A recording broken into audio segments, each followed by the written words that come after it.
नमस्कार दोस्तों, welcome to PK classes. दोस्तों, आज ग्लोबल वार्मिंग के बारे में समझेंगे।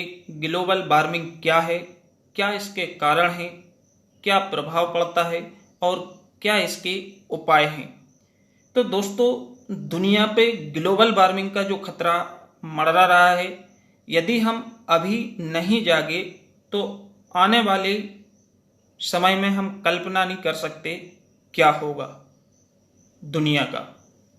तो आइए दोस्तों देखते हैं ग्लोबल वार्मिंग।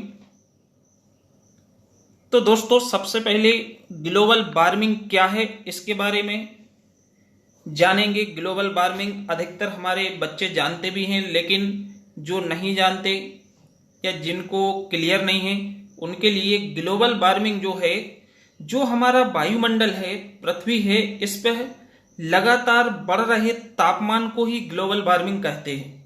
मीन्स जैसे कि आप जानते हो कि यदि हम 1 ईयर में 365 डे होते हैं, 365 दिन का यदि हम एवरेज टेम्परेचर को कैलकुलेट करें और इस टेम्परेचर को हम 20 साल पहले जो टेम्परेचर एवरेज था उसको कैलकुलेट करें, तो इसमें जो डिफरेंस आ रहा है वो 0.9 डिग्री टेम्परेचर बढ़ चुका है।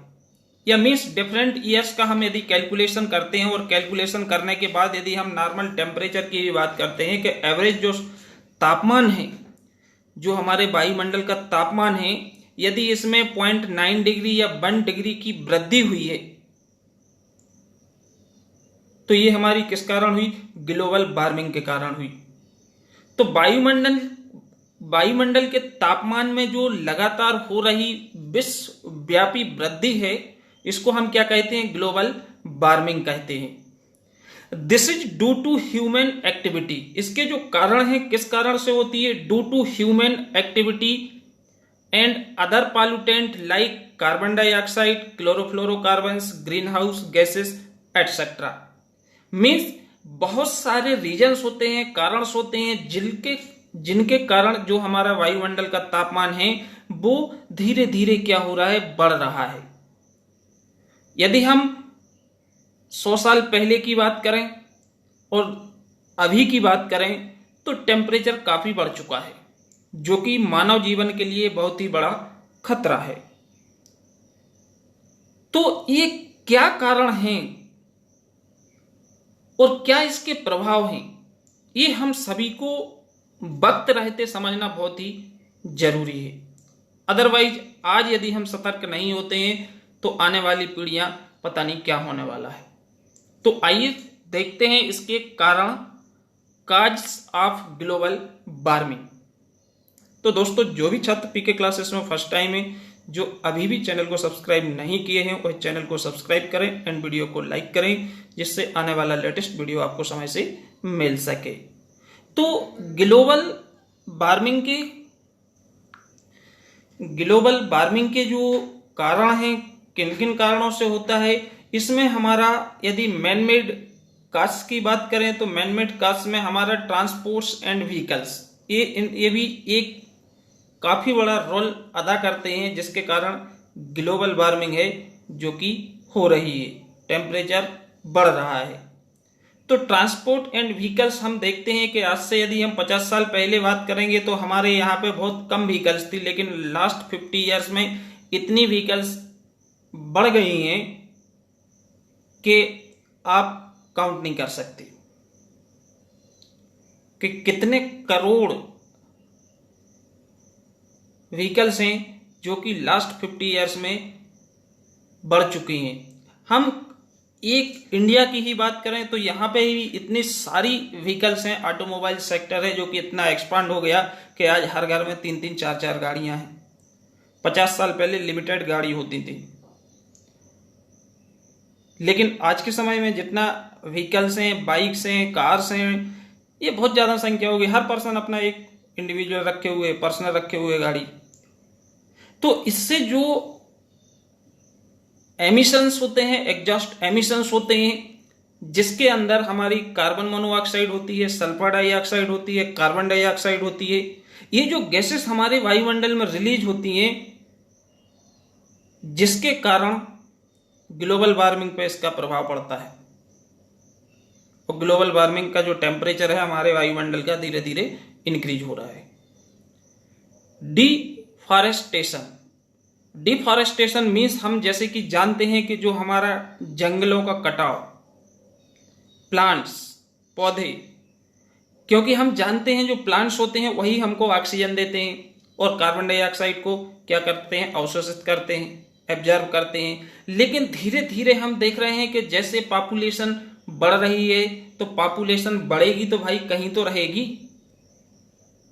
तो इससे हम क्या हो रहा है, जो हमारे जंगल्स हैं, फॉरेस्ट हैं, इनको हम धीरे धीरे नष्ट करते जा रहे हैं।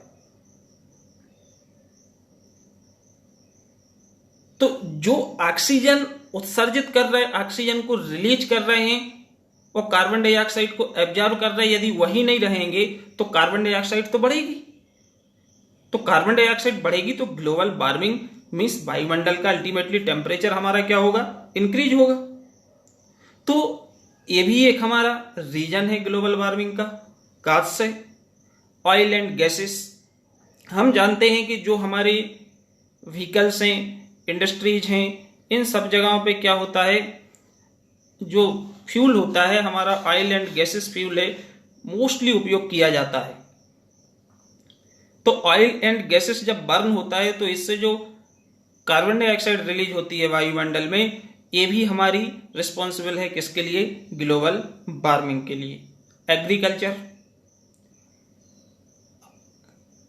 एग्रीकल्चर में बात करें तो यदि हम 20-30 ईयर्स पहले की बात करें तो कोई भी केमिकल्स हमारे जो एग्रीकल्चर है उसमें हम यूज नहीं करते थे।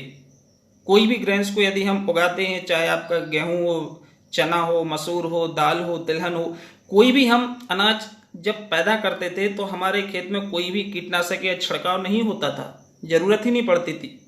जो नेचुरल हमारा ये है ऑर्गेनिक खेती होती है, हम वो करते थे।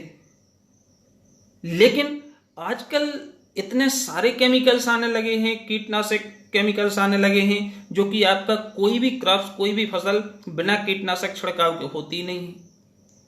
तो जितने भी हम ये क्या करते हैं कि केमिकल्स वगैरह अपने इसमें एग्रीकल्चर लैंड में क्रॉप्स फार्मेशन के दौरान छिड़काव करते हैं, तो ये अल्टीमेटली हमारे सॉइल को पॉल्यूट करते हैं, इसके बाद बहते हुए पानी में पहुंच जाते हैं तो वाटर भी पॉल्यूट करते हैं, और इनसे भी कई सारे ऐसे एलिमेंट्स होते हैं जो बहुत हार्मफुल होते हैं। तो ये भी हमारे किसके लिए, ग्लोबल वार्मिंग के लिए रिस्पॉन्सिबल है। क्लोरोफ्लोरोकार्बन्स, क्लोरोफ्लोरोकार्बन्स क्या है, रेफ्रिजरेंट है, जो कि हमारे रेफ्रिजरेशन साइकिल या रेफ्रिजरेशन सिस्टम में लार्ज स्केल पे इसका उपयोग किया जाता था। लेकिन धीरे धीरे जो क्लोरोफ्लोरोकार्बन्स है ये हार्मफुल है, रेफ्रिजरेंट है, जिसको हाइड्रोकार्बन्स वगैरह में धीरे धीरे रिप्लेस कर दिया गया है। तो क्लोरोफ्लोरोकार्बन से भी हमारे क्या है, ग्लोबल वार्मिंग पे काफी बुरा प्रभाव पड़ता है। और क्लोरोफ्लोरोकार्बन रेफ्रिजरेंट है तो आप समझ सकते हैं एयर कंडीशनिंग में भी यूज होता है, रेफ्रिजरेशन सिस्टम में भी यूज होता है। ठीक, इसके बाद है इंडस्ट्रियल डेवलपमेंट।